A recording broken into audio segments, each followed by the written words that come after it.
I am the Tofu Golem. Please enjoy the video. You start by preparing both devices. Use a reliable USB cable and make sure Android Auto and Google Play services are updated on your phone.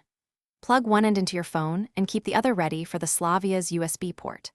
Once done, put the car in ACC or start the engine so the infotainment system is fully powered. You need Bluetooth briefly enabled on your phone for initial pairing, but the data link will be via USB, which is the supported only way here. Now connect the cable to the Slavia's data USB port. The labeled port matters because some are power only. You'll see a prompt on your phone to allow USB data transfer and grant Android Auto permissions. Accept these. On the car screen, choose the Android Auto icon or Phone/Android Auto entry. Wait for the infotainment to initialize the projection. This can take a few seconds.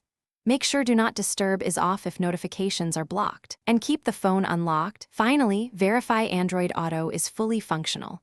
Open Maps, make a test call, and play audio to confirm routing through the car.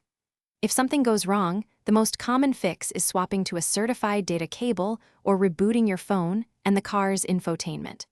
Also confirm the phone's USB mode is set to file transfer or Android Auto, not charge only, and that USB debugging is off.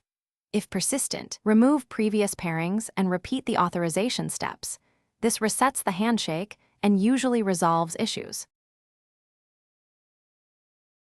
Thanks for watching. Consider subscribing if we helped you today.